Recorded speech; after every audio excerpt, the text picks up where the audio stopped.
This is CG Ruthless Sports. I will be brutally honest. Ain't nothing but being brutally honest. Coming at you with another video.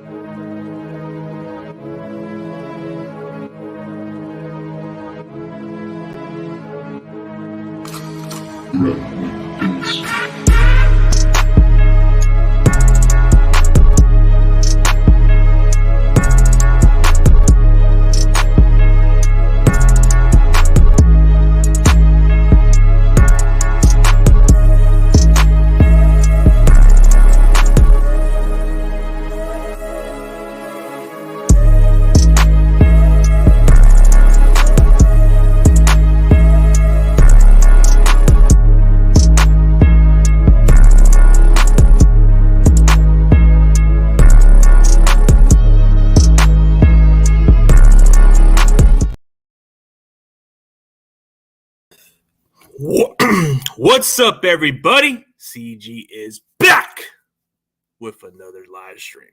So, my guest will be here pretty soon. I am just going to do a preview talk. I'm going to continue this stream, but let's discuss the matchup-wise. I'll go for 10 more minutes, and then as soon as my guests come, we're going to collaborate. Excuse my other guesses. Like, Eddie's going to be here in maybe about 20 minutes, and Samdogg should be here maybe around 3.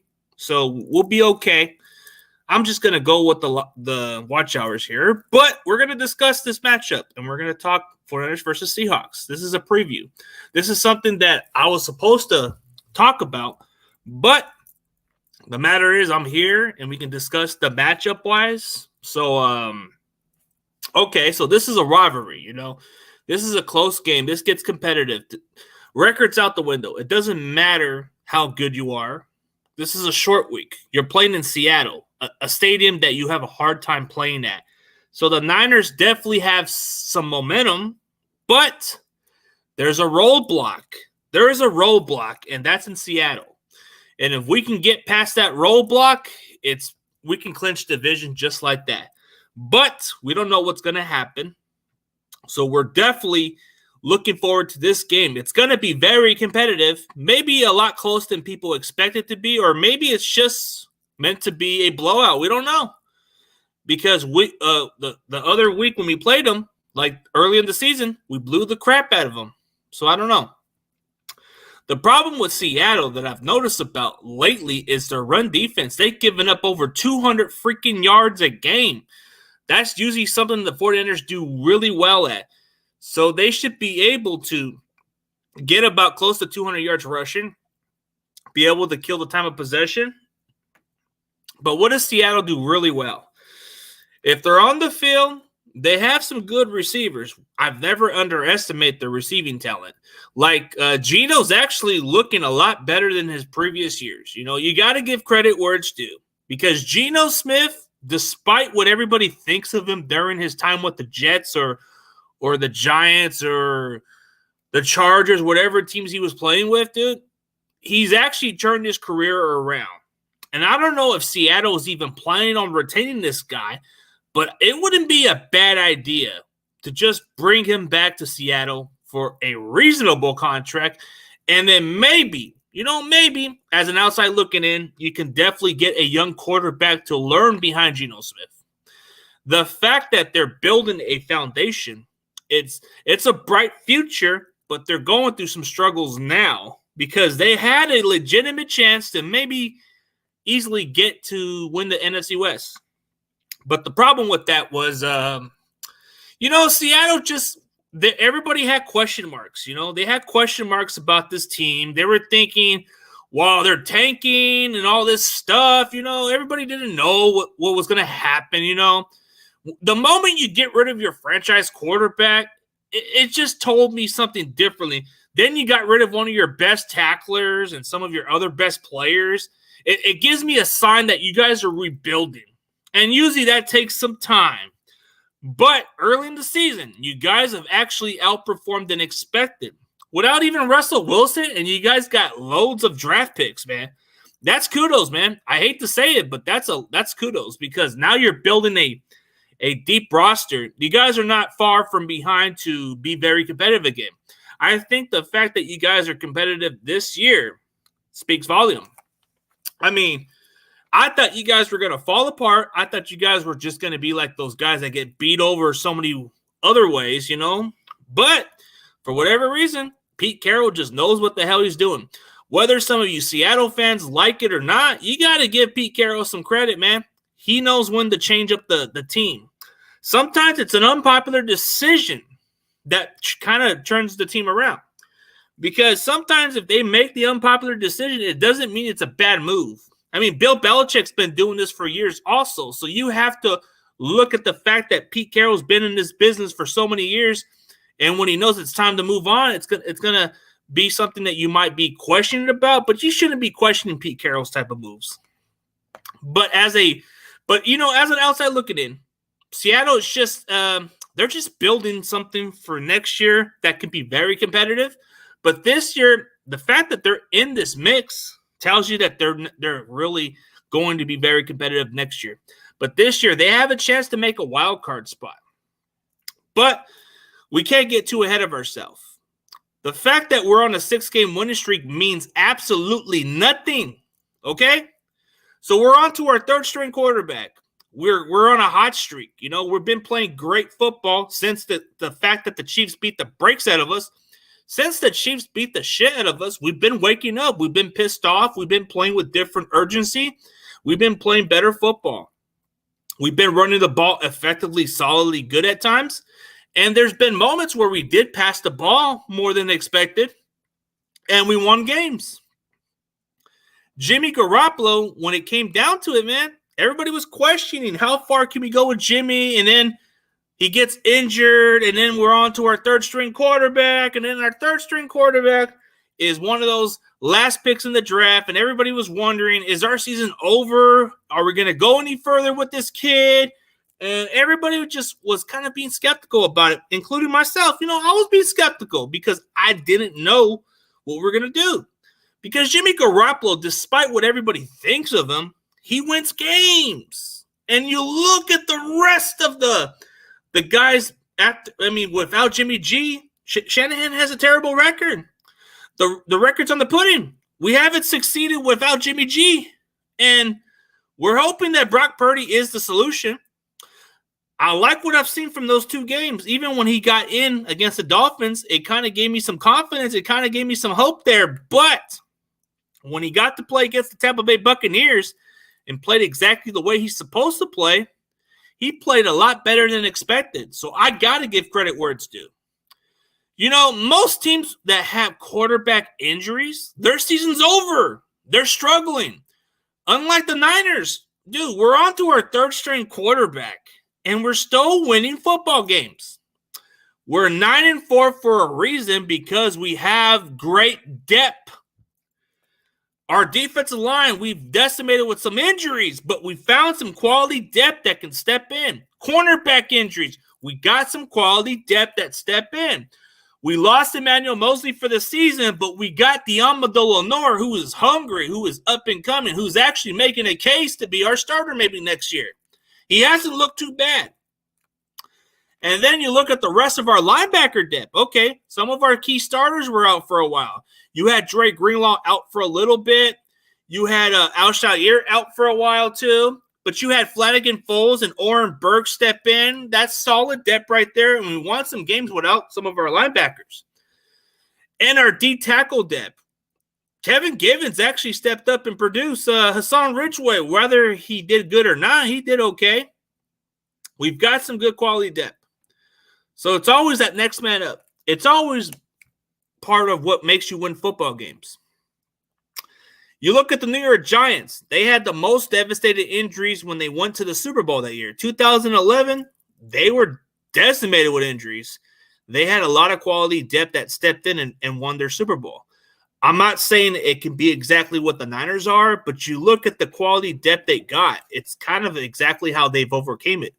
You look at the Green Bay Packers in 2010. They were decimated with injuries, but they found ways to win games. Here's another team, for example. I don't want to say we're in that same boat, but remember the Arizona Cardinals of 2015. They were decimated with so many injuries. It even included their quarterbacks. And they still managed to win games. They got to the conference championship despite a blowout loss, but you saw the competitiveness and the fact they had some quality depth chart. That tells you how tested this team is. The Niners are in a wounded battle, but they're not out. You may have won the battle, but you're not winning the war. We're fighting. We're fighting. We're fighting. We don't know what to expect. We're just getting next guys out there. We're even getting some quality guys off the practice squad. Like running back wise, Elijah Mitchell misses time. We've had guys like Jeff Wilson before we traded him. He stood out and did a pretty good job. I mean, you made a move for Christian McCaffrey, and you traded Jeff Wilson to get maybe some picks back on that trade, but you gave it to the Dolphins. And the interesting part about it is we got other quality running backs. Jordan Mason, bro. Nobody's never heard of him. I mean, throughout the offseason, the Niners knew about him. Everybody was talking about how he can be another Marshawn Lynch type running back or this, or be another successful undrafted player that the Niners have had in the past. You know, most of the time the Niners just don't do well with these early pick running backs. I mean, you can go on with the past history. I mean, like good example, Trey Sermon. I really like the guy, but he never fit our system. But you get Elijah Mitchell in the 6th round, and he's standing out. If he was healthy, dude, this guy is a hell of a good running back. You look at a guy like we drafted high on Ty Davis-Price, which I thought was a questionable pick, but it hasn't turned out to be exactly what we were expecting him to be. So it's like I had a feeling this was kind of like a guy who was going to be a disappointment. He was a little bit drafted high, and he just hasn't produced yet. Jordan Mason, undrafted, and actually producing better. So it tells you that we need to stop drafting running backs early. We need to stop drafting them so early. You know what I mean? But the point is, you look at the entire depth chart we got. Our offensive line, it may not be the big flashy names, but they've actually done their job right. But I'd like to welcome my guest. He is on the show, and he's appearing. So everybody, please welcome Samdogg Infamous 253. If you ain't with it, or you ain't infamous. What's up, CG? What's up with it, man? So if you ain't infamous, you ain't with it, right? No, if you ain't with it, you ain't infamous. Okay. If you ain't with it, you ain't infamous. Okay, I got you. If you ain't with it, you ain't infamous. Can you hear me all right? I just had to put my phone down because I'm getting ready to drive home from work to do this. So can you all right, man. No problem, man. I was just doing a little preview talk, and then I got you guys the links. All right. Yeah, I think Eddie's going to be here in about 20 minutes, or I think 10 more minutes, and then David should be popping in when he gets out of home. Yes, everybody had their schedules all mixed up, but yeah. Woo, sorry about the whole thing with having to work a little overtime. Like I said, I just was able to. Oh, we got Eddie. We got Eddie. He said he'll be here. What is going on, dude? What's up, man? And we're gonna get David pretty soon, I'm hoping, but I think he should be coming from work. But Eddie, man, what's going on, man? What? All right, man. Hey, you guys saw that Gridiron Heights stuff where it had Jimmy Garoppolo as Santa Claus, and then Brock took over? No, I don't think I saw that one. I'm going to show you that one, dude. That shit was funny as hell. Oh, we got David McNew. Good thing I actually did my preview and did this at the same time. It's perfect. What's up, David? What's up, man? Oh, Eddie's having reception issues right now.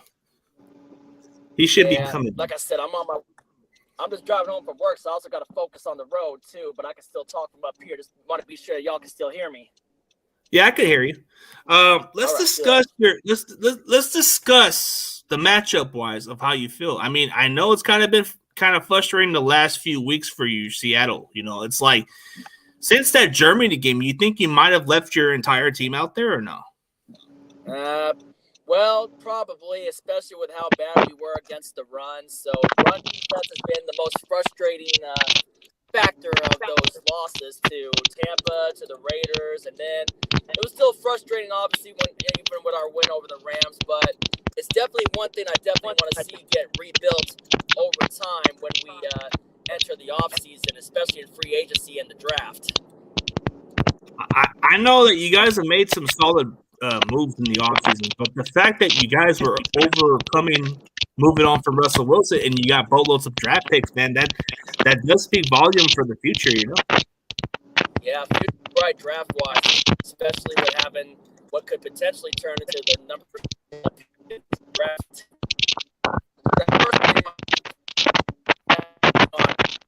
Hey, Eddie, can you silence your little speaker, bro? Can you, mute it for a little bit? All right. Okay. What were you going to say, bro? Because Eddie's little speaker was a little... Oh, yeah. What I'm saying is if that pick that we got from Denver in the Russell Wilson trade ends up becoming the number 2 pick, if Denver loses out, I'd like to use that pick on Georgia defensive tackle Jalen Carter, who's been the talks of being the top pass rusher coming into the draft, our top defensive lineman in the draft too. Personally, I would love to get Jalen Carter on the defense, but like I said, the run defense has just been frustrating this whole season, and I have a feeling, my feeling so far about this game is I think you guys are going to unleash Elijah Mitchell and Christian McCaffrey all over us on our defense. That's just being realistic, you know? Saying. Mitchell isn't even playing, bro. He's been listed on IR. We have another running back named Jordan Mason, who kind of gives you resembles of Marshawn Lynch a little bit. Jordan Mason. All right. So he's number 24 too. That's the weird part. He wears number 24. What about Christian McCaffrey? Is he playing?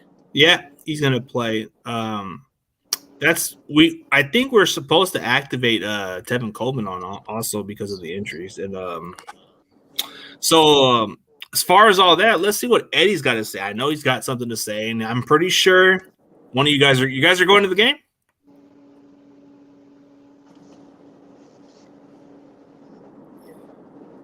Yo, Eddie. Hopefully Eddie can get the connection.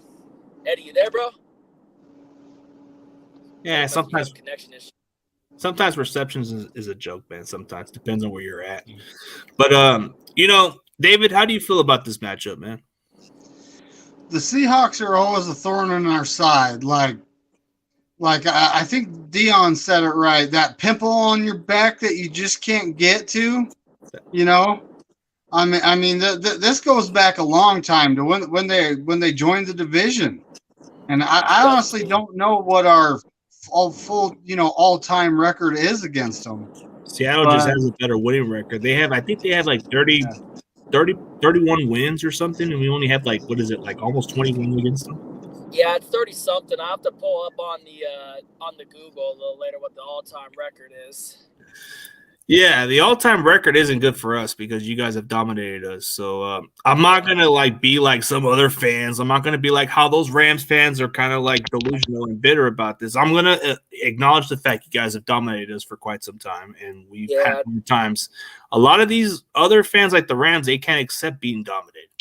Yeah, pretty much. Hey, can you guys hear me better? Yeah, we can hear you better, man. All right, so we'll let Eddie speak what we want to say, man. So how you feel about this? Are you going to the game? No, it's going to be too expensive, and I don't get paid till the next day. Okay, so how do you feel about this game? I mean, if I'm being honest, I think it's going to be a close game. Okay, close game. Usually, games are close games. But we can't have a repeat of the last game where I think the first play when we had the ball, Gino threw an interception, so we cannot start off with that again. Yep. Because that's what really hurt us. I've kind of noticed that when Gino is behind, bro, he struggles. It's just, is that true? Because I've seen some games where he does win you sometimes, but he's been behind at times, and that's where he struggles mostly, right? Exactly. He did that against the Rams. I think with about 30 seconds left in the game, he threw the game winner to DK Metcalf. Yeah, on Jalen Ramsey. Yeah. And that's the one player that I'm worried about. Tyler Lockett's good. The running backs, I mean, the Seahawks as a team have 1,444 yards rushing, so that's kind of that's not very good. But when it comes to matchups wise, DK Metcalf is a matchup nightmare for any corner in the league. He's big, he's fast, and Pete Carroll is going to match him up again on the north. He's going to match him up on the smaller corners so they can throw 50-50 balls to him. That's why you got to have big body receivers in this league, so that way they can dominate the corners the way that they do. Especially, it's good to have that size, and Metcalf's size and the speed to get. It's a rare thing to find in this league, Yeah, his size like that. His size. It's like Megatron type size, but it's kind of like in that similar speed level and the body weight. But like something about DK is like he just puts a top on the defense, but he does a lot more. But a lot of people just ignore Tyler Lockett. I've said it for years. This guy is like one of the best receivers in your guys' team. Exactly, Lockett is the best on the team. Yeah, I'm surprised. I don't know why he doesn't get any respect. I've always said he's been a really good player for years, and I've said it from time to time. I've always said that he's better than DK, and I know some of you guys are saying, nah. No, I'm saying he is, bro. Come on, he's been consistent. What about with that? Tyler Lockett, yeah, the way he runs his routes, the guy knows how. Tyler Lockett knows how to get wide open, and he just Same mover too. Really great hands and knows how to catch the ball really well too. That's what I've always loved about Lockett.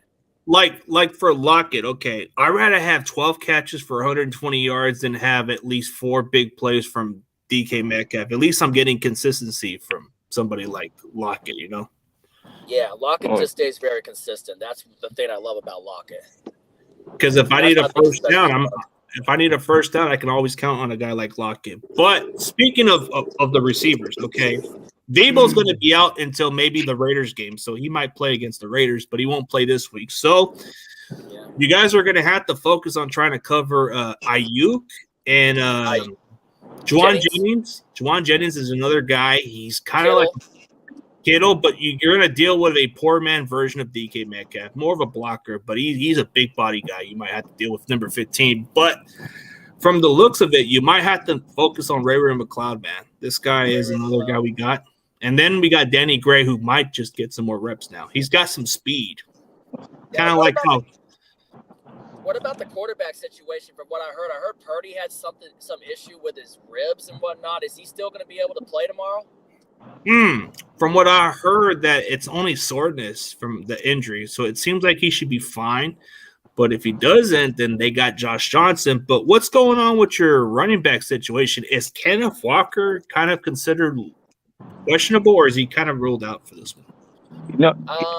I think Walker should be good to go this week. We'll see. Probably might be a game time decision.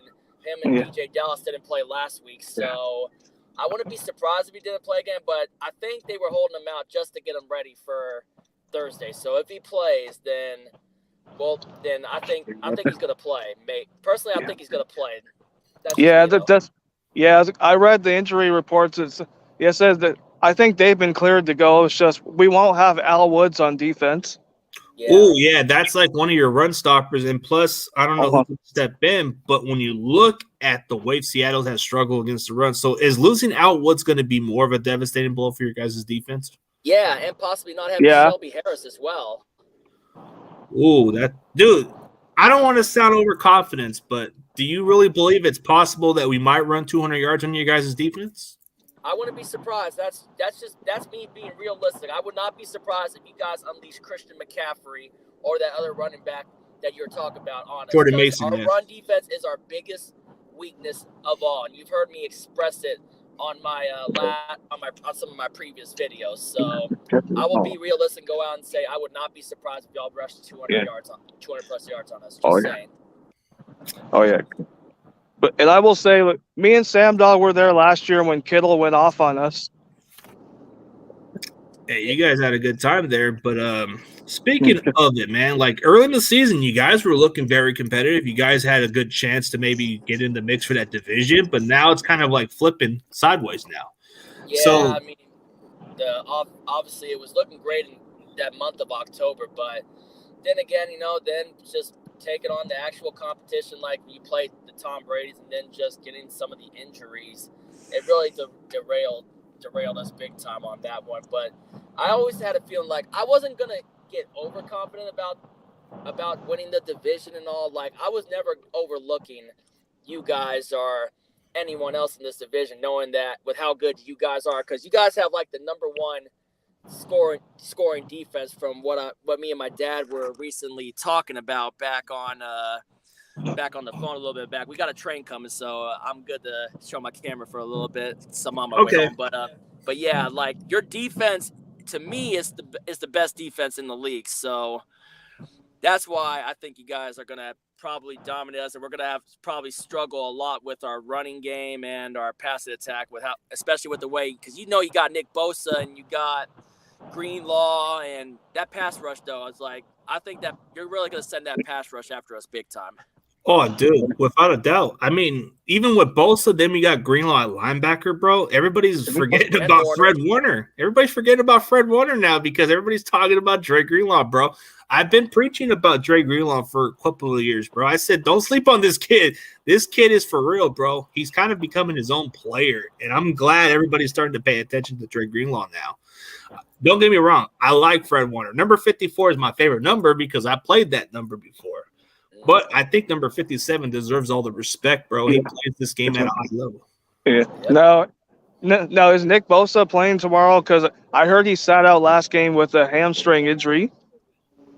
Oh, what he talking? Oh, Kinlaw? What? No, Nick Bosa.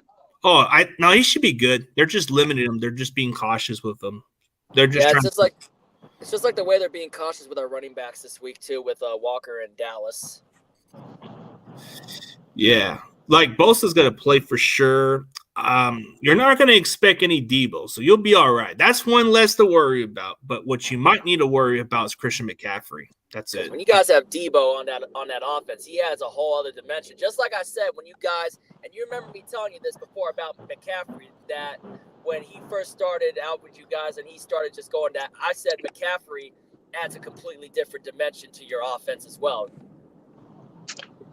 I mean, McCaffrey does give us more of an element that we've been lacking, but like, even before that, we had Jeff Wilson. He wasn't that bad, but still, McCaffrey does everything that you expect from any player, dude. So it's like, even without Debo, we're probably going to have McCaffrey do exactly what Debo does, catch the ball off the backfield like he's been doing, really capable of, and then run those other plays. But I think you're going to have to see some gadget plays from guys like maybe like Ray McLeod's going to probably get involved a little bit more.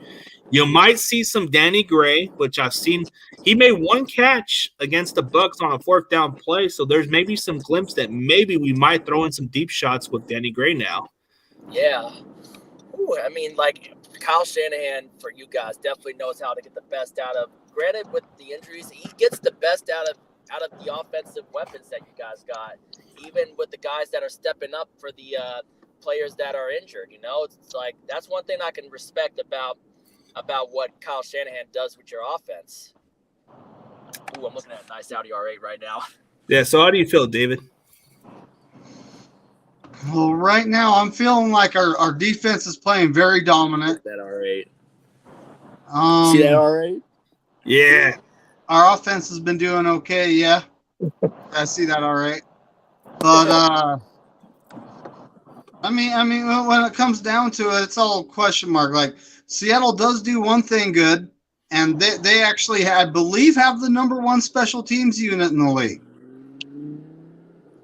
So, but their defense, I'm honestly thinking we're going to be able to run. Look what we did to Tampa Bay. They're a top 10 unit, and, you know, look what our run game did to them last week. Exactly, because you guys got a good offensive line, especially with Trent Williams on that line, too. Trent Williams knows how to open up those holes for your running game. And then we got Brock Purdy. I mean, he's like Trent Williams is like Thanos, bro. He'll make anybody look expendable. But when it comes to Brock Purdy, we don't honestly know week to week what kind of game he's going to have, you know, because he's only really played. I mean, the first game he played, he might as well started because Jimmy G got hurt really fast, and he played the most of that game. Yeah. So, you know, he's got 2 games under his belt, but I still need to see more. You know, I still need to see more. But here he goes into Seattle, which is a hostile environment. And Pete Carroll always seems to coach the team up and does well against us, no matter what kind of shape their team's in. Well, So I expect this to be a fight, even though rankings and all the sportscasters, a lot of them aren't expecting a fight, but I fully expect it to be a fight. Well, we all know what happened last time in San Francisco, so that was probably one of the other worst games that Geno played, other than, our only score in the last matchup was a blocked field goal for a touchdown with special teams when Tariq Woolen blocked it and Michael Jackson took it to the house. So that says a lot about still how good your defense is, and obviously how much work that we need, especially with the two rookies we drafted in Abraham Lucas and Charles Cross on the offensive line, which have been great additions for our O-line, and they can only continue to get better. Granted, I know they're just rookies, but it all depends on how much they learn and how much better they can get learning from certain mistakes that they made. So I wouldn't be surprised if we got either Lucas or Cross maybe double teaming on Bosa maybe, but like I said, round 2 this time, and definitely got the better of us last time, but definitely wouldn't be surprised if it happened again too, though. But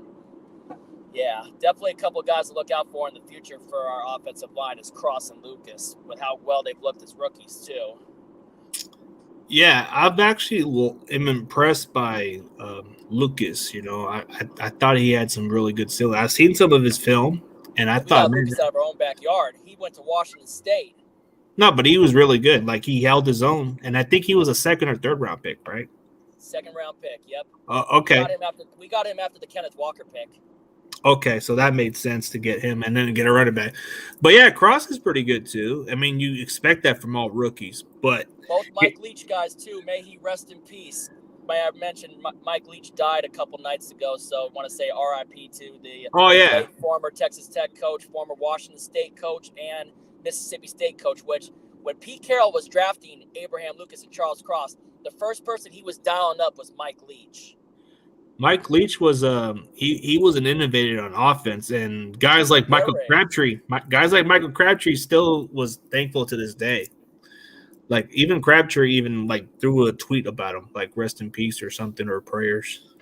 Yeah, it's definitely sad to hear about the news of him, especially many people that love playing for him at Washington State, and for those that just loved him. I heard he was a pretty fun guy from people that I knew that went to Washington State that played for him, like my buddy Bennett Bontemps back in the day too. One of the players who played at Washington State that I had a chance to meet up with before, he had bad experience with him, but he doesn't hold nothing back against him. It's like he was drafted by the Bears, kind of like a decade ago. I don't know how.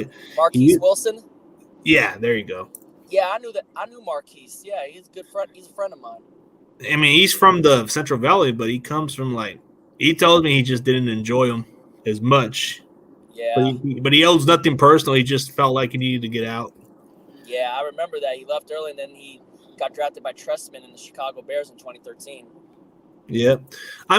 Crabtree became successful because he played under that offense at Texas Tech. But speaking of all that, man, let's leave our prayers for the Cardinals, man. Kyler Murray out for the season. That's devastating. But even though it's a long season, it just sucks.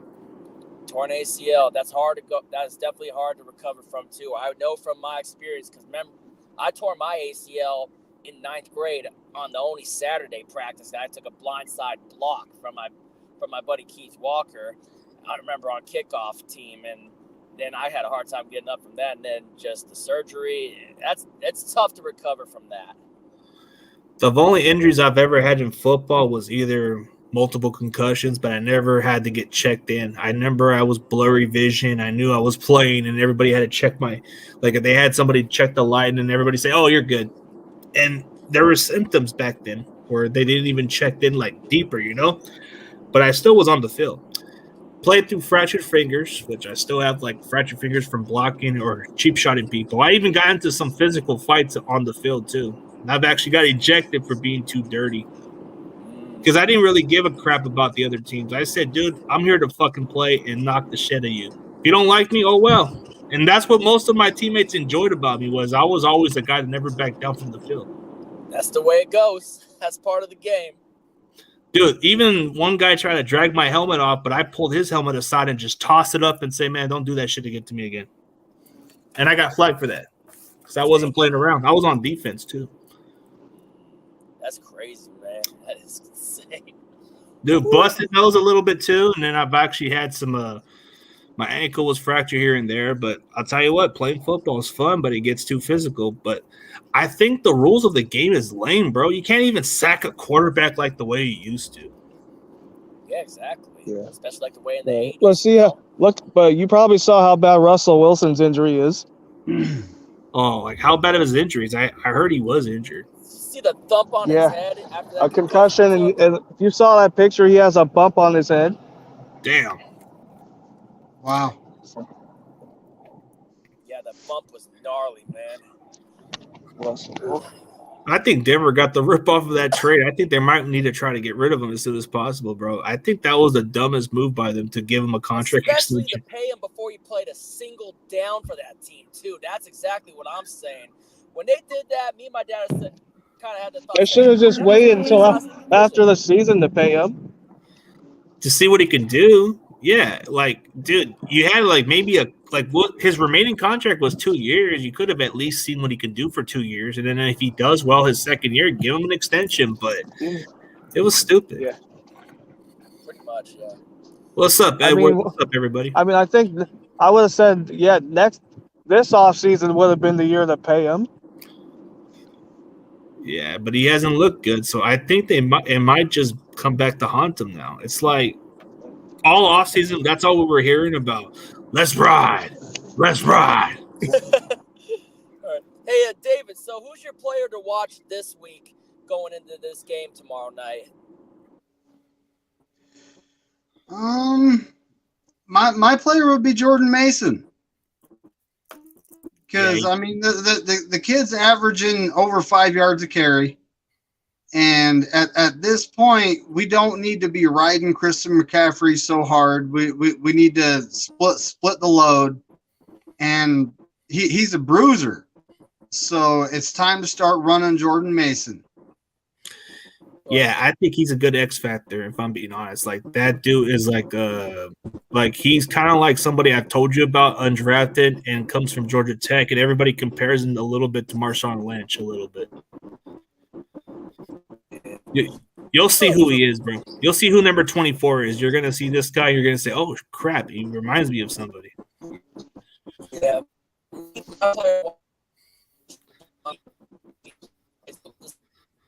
So,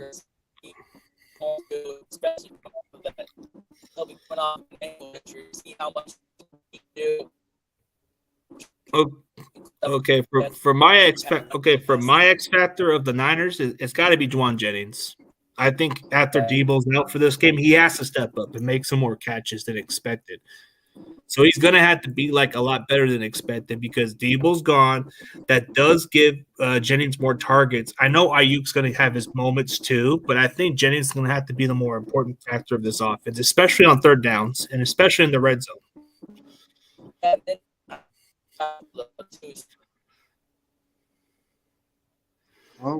Oh, his reception. But, Eddie, who do you got as your X factor for Seattle?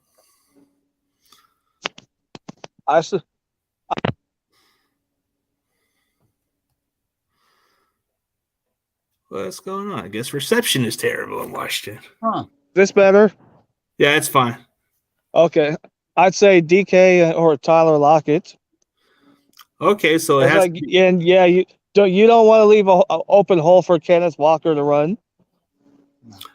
Okay, so we're going with DK and all those other guys, but what about your underdog player that nobody talks about? He would have to be more of an X factor. Like, what would be that one player who needs to step up from Seattle that's like unheralded? I mean, like, I'd say like Tariq Woolen's been stepping up, but Kobe Bryant, like, still need to get him his first interception too, because his last couple interceptions have been taken away because of defensive stuff. Yeah. I mean, I guess that Kobe Bryant, I guess he was a steal in the draft. So you're saying that Kobe needs to be the X factor? Okay, I'll take your word for it. He seems decent. Like, sorry about that. That's all right, man. That reception in Washington, it's all good, man. Yeah. So as I was saying, it's like we need to see what Walker can do coming off of that ankle injury, seeing what he can do if he can run well, especially against your pass rush and your run stopping defense, for how tough that defense is for my X factor. But man, so Eddie was mentioning Colby Parkinson, our tight end. No, Kobe Bryant. Oh, Kobe Bryant, the cornerback. Yeah, Kobe. Yeah, Kobe's definitely struggling in some coverage areas too. I would like to see Kobe maybe have a better game on the secondary, maybe with some. I like the 3-4 defense. One of my issues with the defense is the way that we've been playing yards off of the receivers and tight ends. But for me, another factor is how bad our linebackers played last week against Carolina. So I like to see the linebackers get up in better coverage, especially on tight ends this week too. So that was definitely frustrating for me. Definitely was. I think I would like to see the linebackers do a little bit better.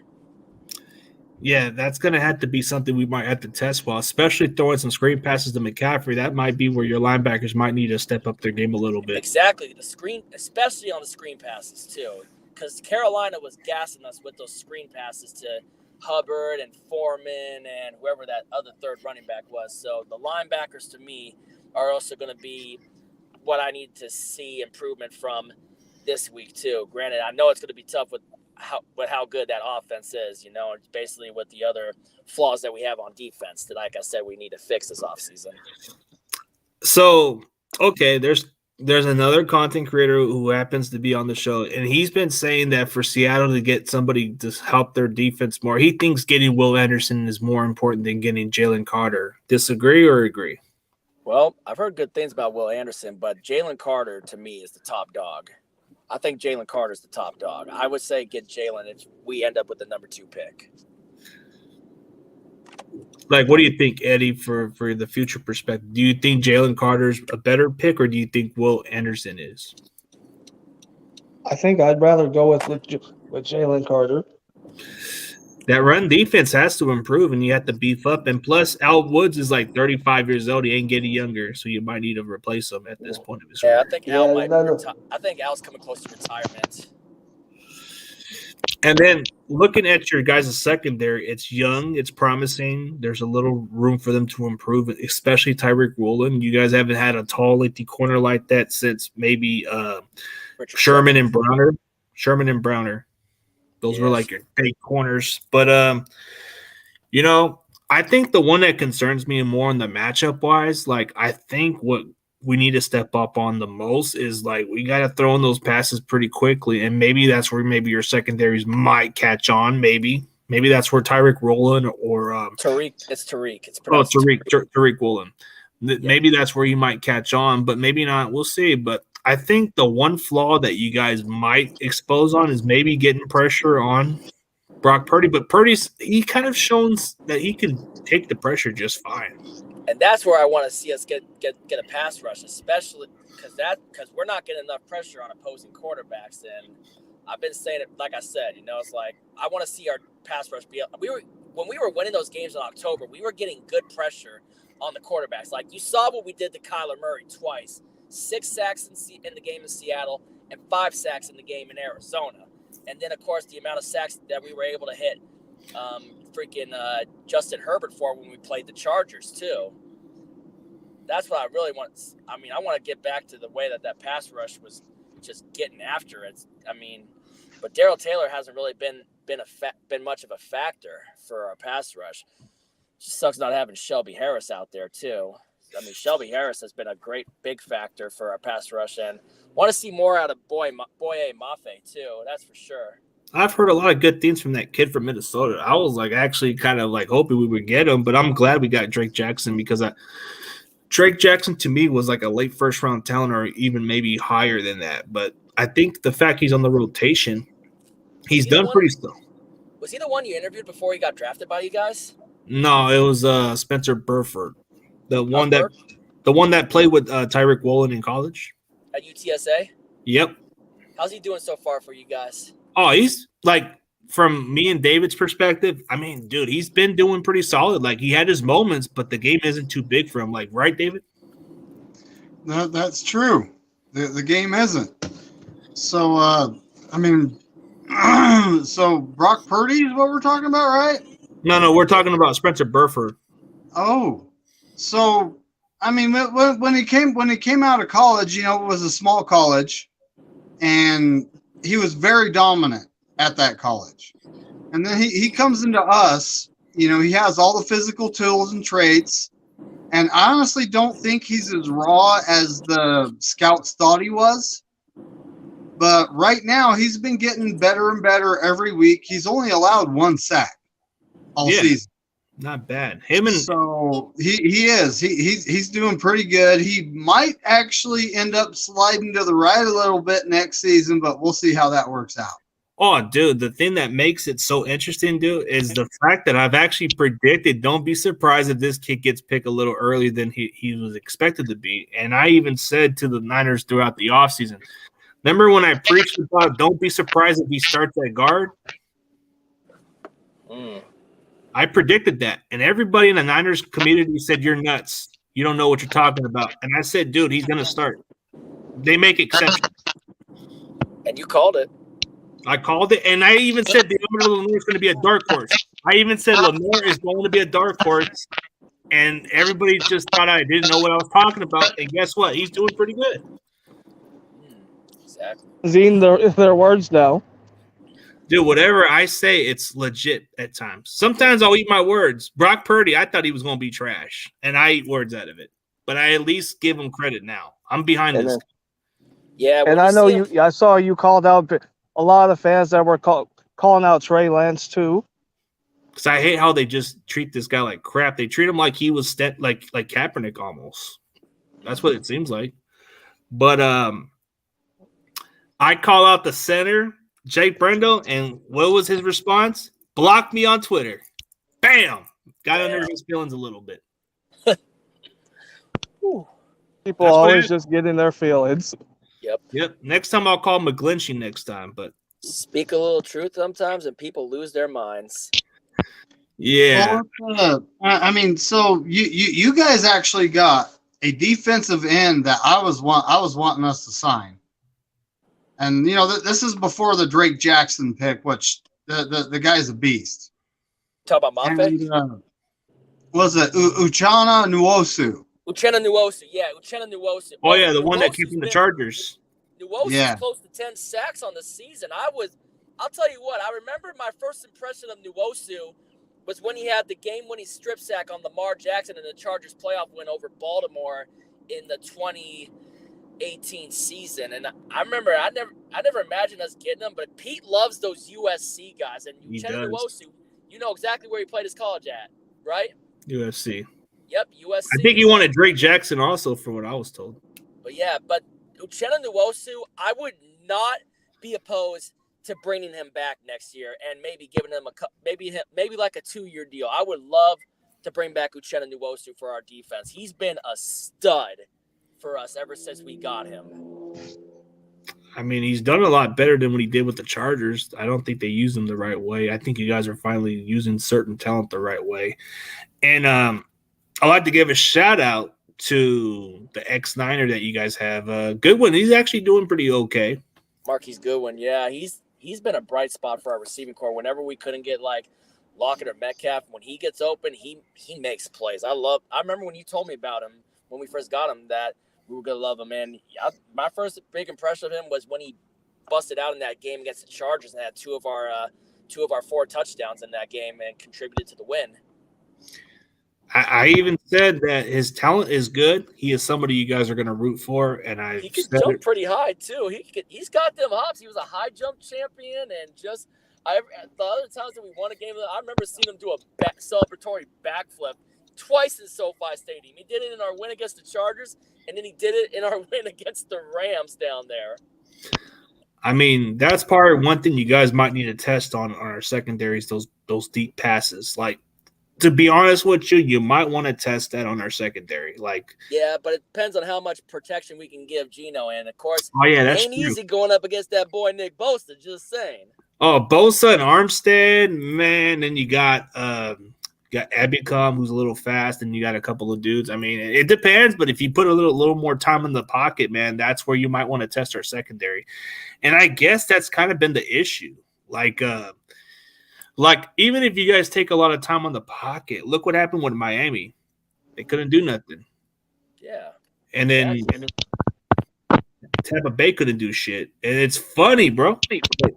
It's funny we exposed one of their top run defense, and we almost because you got the best defense in the league, and then you got one of the best offensive minded coaches in the league. Yeah, like seriously, like I don't know how we made Tampa Bay look like an afterthought, man, but they had a really good run defense, and we just ran them over. Now that you guys don't have some of your guys, man, I don't know.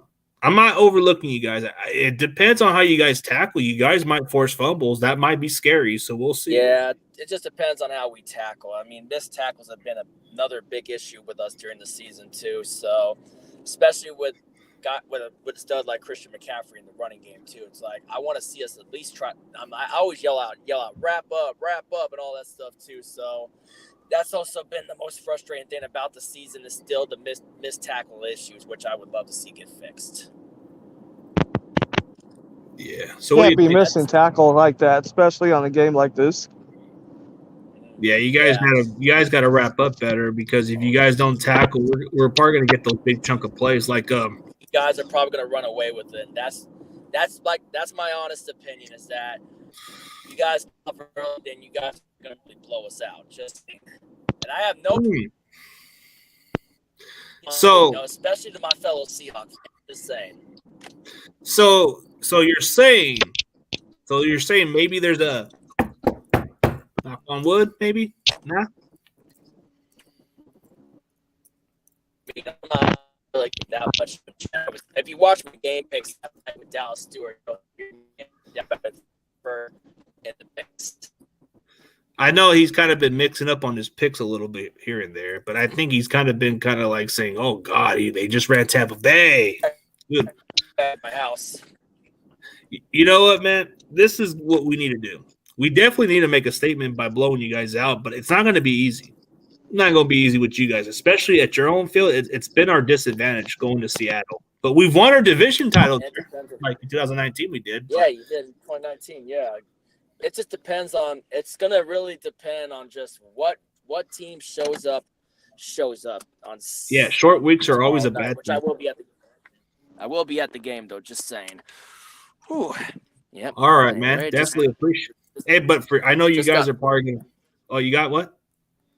I just got home from work, so let me just get in the house and get in my room and just set the phone up for a little bit, and that way it'll be better, and I can set up my background. Just got to get in the house really quick. Okay, right. We'll go at least for 10 more minutes if you guys want to. That's about it. Yeah, that's cool. I know Eddie probably has to go to work probably pretty soon. So yeah. All right, that's true. But I will say, like, this is everybody needs to knock on wood for this game. It's like I already did that. We gotta show up today because Thursday short weeks are always the worst. Yeah, so it can either be knock on wood or pound. Yeah, pretty much. So it's either knock on wood or pound. Yeah. Yeah. But okay, so let's get on to the prediction of what you guys think of the scoreboard is going to be. I mean, you can start off. We'll start off with David, and then we'll start off with Eddie, and then we'll start off with Samdogg, and then we'll start off with. Well, you already know my opinion. What's happened, you know that. Okay, well, let's see what David says. Guys, in my game picks, so my game picks to see. Well, I don't do score predictions, but I'm feeling like Seattle always plays us tough, and we should win this by one score.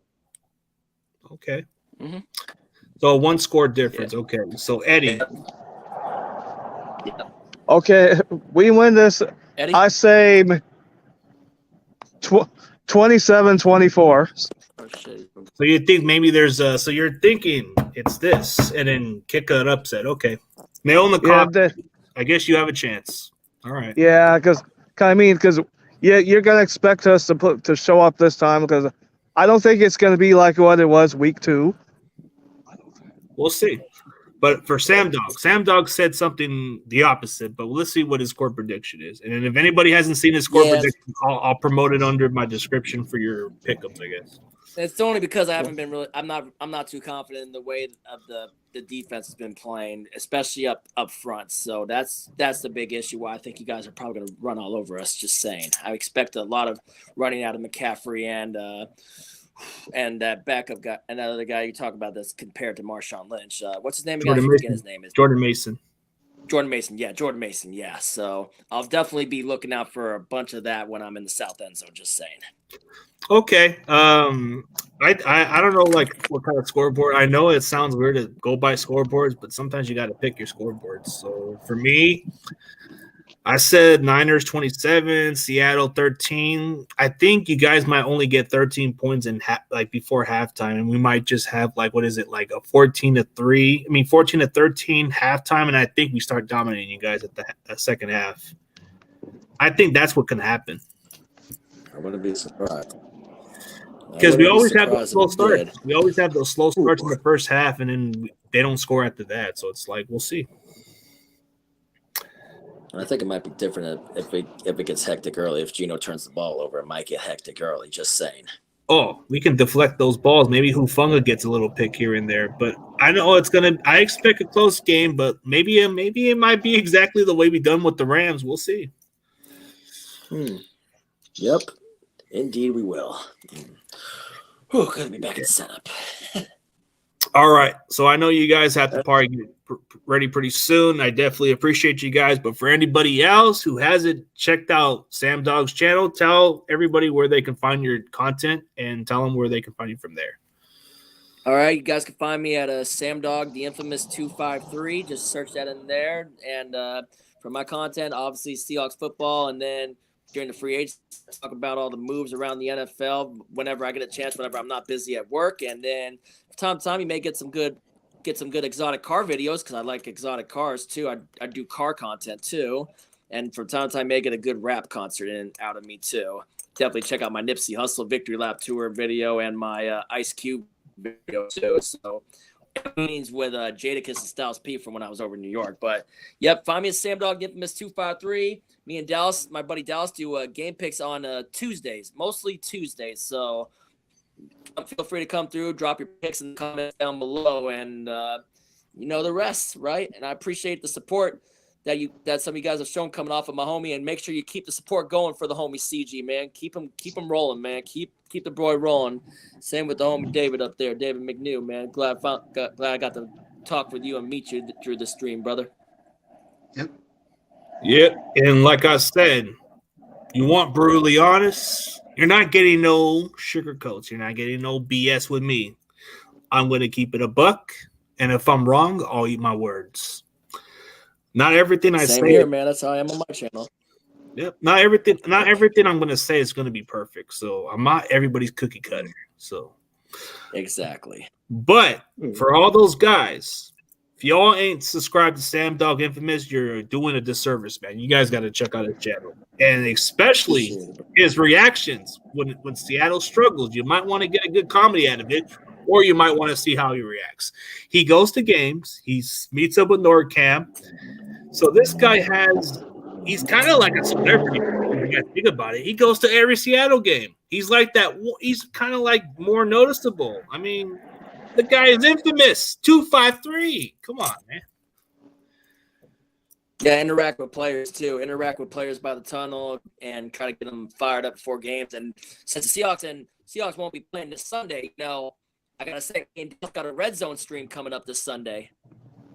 All Can't right, forget man. that. So make sure some of you guys come in and come hang out and say what's up on the red zone stream with me and Dallas on Sunday. Yeah, go check out the red zone for everybody else, man. We're gonna call it a day. Hey, but Eddie, man, are you gonna do a channel anytime soon, or are you just gonna stay that way? Maybe sometime in the future, I might think of doing that. You should, man. Yep. It helps more of your Seattle. Dude, there's not that many Seattle community, man. I think you have a good chance to grow just like Samdogg. Well, you also got, other than Norbcam, you got Seahawks Brendan Nelson. You got the Hawks Nest. Got a pretty good. I mean, committee. You there's got some, Fallopi as well. but there's not Yeah. that many compared to the Niners and Eagles content or Cowboys. You guys have a good chance to grow more. Yeah.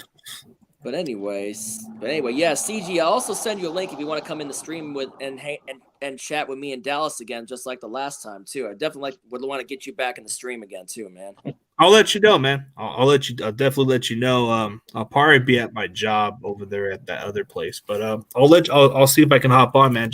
Thanks for the invite, but for everybody else, man, we're gonna call it a day and let the best team win. And for David, my co-host, do you plan on having a channel anytime soon or not? I plan on starting one probably within the next month. I wanted to get some cameras and a background going on, so I'm currently working on that. Just trying to see what'll actually work best. So, and right now, like I said, it's just my name. I do like that suggestion, David McNiner. That's probably gonna go. I'm probably gonna go with that. I think it's more catchy. I think it's more catchy. You should go with that. David McNiner. Yeah, David McNiner, because you're like the big time Niner in Utah, but you become your own character. It's like McDonald's, like McDonald's. Yep. Or David McDouble. I don't know. David McNiner's more catchy. But yeah. But Eddie calls himself Swaggy Hawk, right? Yeah. Swaggy Hawk, yeah. Yeah, just go with Swaggy Hawk, man. Swaggy Hawk, Eddie, or no, Swaggy Hawk. I don't think they have anybody with the content on YouTube with that name. No, I don't think so. Eddie, you got Eddie, you can take me, man. Claim it, Eddie. All right, man. We're gonna call it a day, man. But as always, I'll see you guys later. And let the best team win, like they say. And best of luck. All right.